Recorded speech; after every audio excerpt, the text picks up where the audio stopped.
chose, c'est que l'endométriose, c'est une maladie silencieuse. À vrai dire, c'est une maladie silencieuse que pour certaines personnes. C'est une maladie silencieuse probablement trop pour les pouvoirs publics, probablement trop pour une grande partie du public et peut-être également un peu trop pour certains médecins.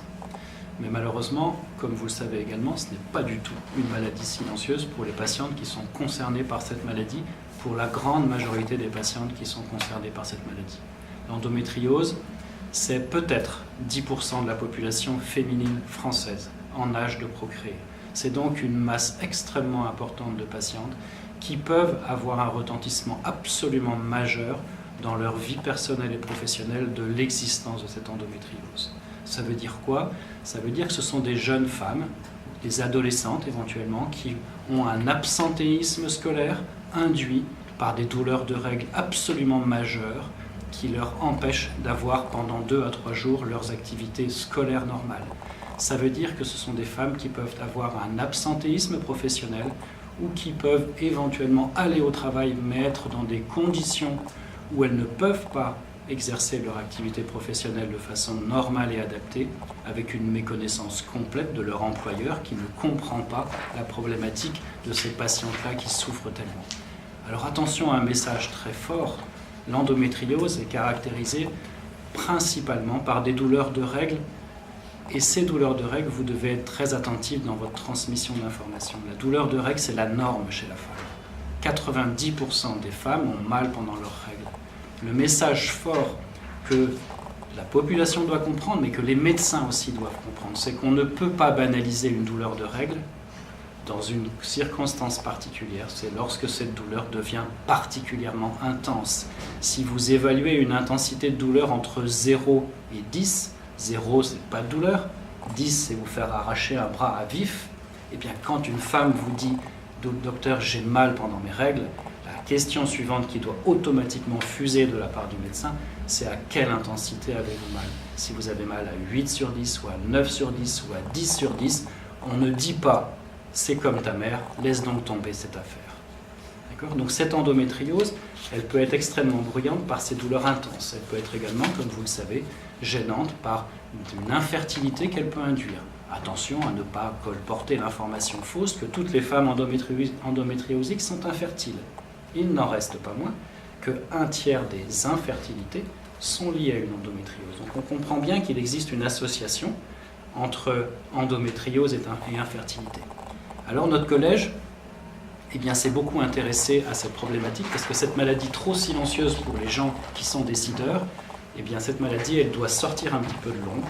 Et c'est ce qu'a fait notre collège en prenant à bras-le-corps une première étape qui a été de réécrire, d'actualiser les recommandations du collège avec la Haute Autorité de Santé sous l'impulsion du ministère. Et ça a été fait, vous le savez probablement, par la publication de ces nouvelles recommandations à la fin de l'année 2017, il y a moins d'1 an actuellement.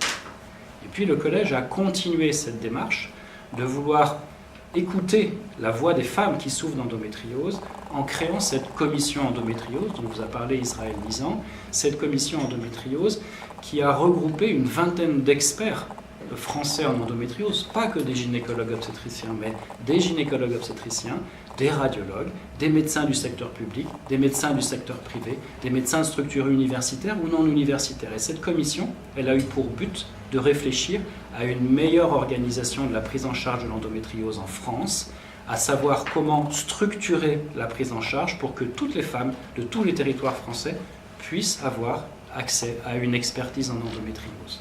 Ce travail a été fait par la publication de deux papiers scientifiques qui ont été publiés au début de cette année 2018, où on a défini la notion de centre expert en endométriose. Suite à cette démarche très forte du collège, avec l'optique d'améliorer la prise en charge des femmes, nous avons été invités par le ministère à une réunion qui a eu lieu début juillet à la DGOS, où on nous a sollicité, avec les associations de patients qui étaient partie intégrante du travail de la commission endométriose, puisque la commission endométriose avait demandé l'avis aux associations de patients sur la façon dont elles voyaient l'organisation de la prise en charge. Et ces associations de patients ont complètement accepté l'idée de créer ces centres experts. Donc on nous a invités à la DGOS en nous disant « Comment voyez-vous donc l'organisation et l'amélioration de la prise en charge de l'endométriose ?» Nous avons donc été écoutés pendant 3-4 heures, au détail près qu'à la fin de cette journée, il y avait une conclusion, et nous avions d'ailleurs reçu le programme à l'avance avec écrit conclusion de la part de la DGOS, et à la fin de cette séance, la DGOS nous a simplement dit il n'y aura pas de centre expert, nous allons créer des groupes de travail. Vous savez ce que c'est que ces groupes de travail plutôt obscurs et qui ont tendance plutôt à différer les décisions. Eh bien, le collège continuera à décider qu'il continuerait à écouter la problématique des femmes qui sont atteintes d'endométriose en association avec les associations de patients. Et le collège veut impérativement continuer à développer cette thématique de centre expert malgré le blocage des autorités. Alors, blocage des autorités, pourtant ces autorités n'ont pas manqué d'effets d'annonce. Je pense que vous avez peut-être vu cet historique sur l'implication des politiques dans l'identification de cette maladie endométriosique. En 2014, vous savez qu'il y a eu la première endomarche. La ministre des Droits de la Femme avait été extrêmement proactive en la matière en soutenant cette démarche. En 2016, la ministre de la Santé avait été également extrêmement proactive lorsque quelques personnalités célèbres, actrices, etc., que vous pouvez éventuellement identifier, se sont manifestées.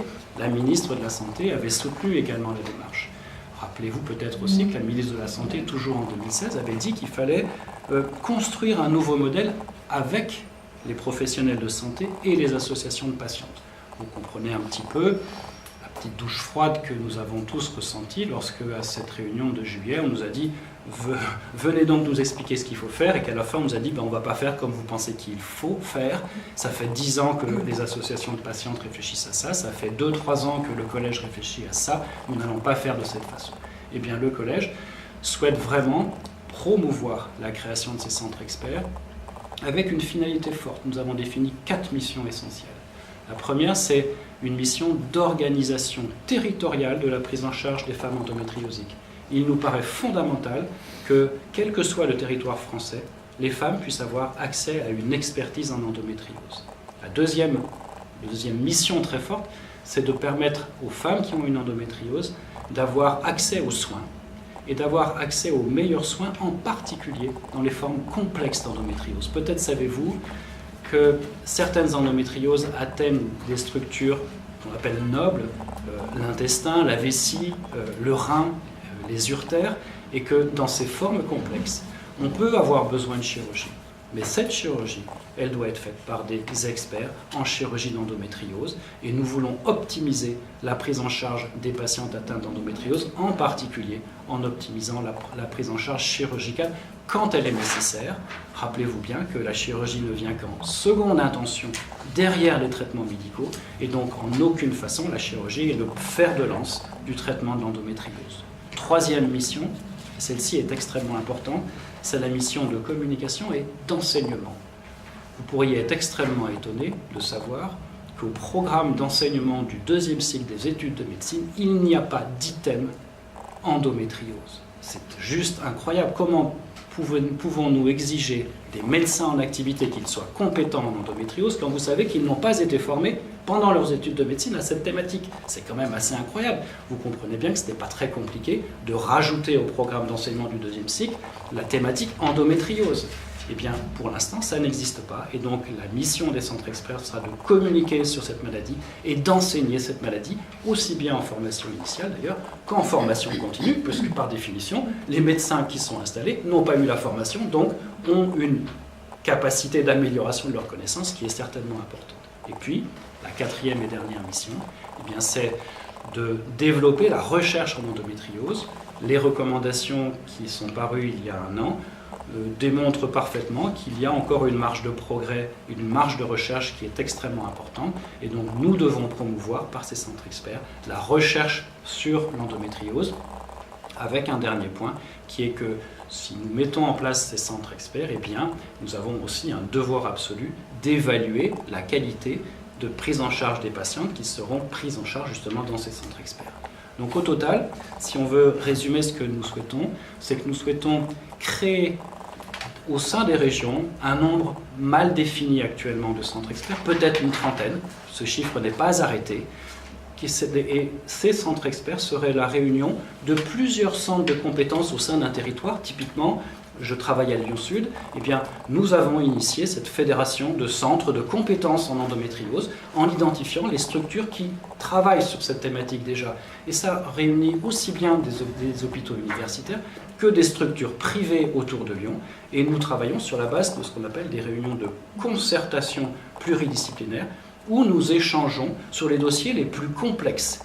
Et nous établissons, à l'issue de la présentation de chaque dossier, un résumé sur les modalités de prise en charge considérées comme les plus adaptées pour les patients. Eh bien, ce modèle de centre de compétences réunis sous l'égide d'un centre de référence, c'est ce modèle de centre expert que nous voulons diffuser à travers le pays.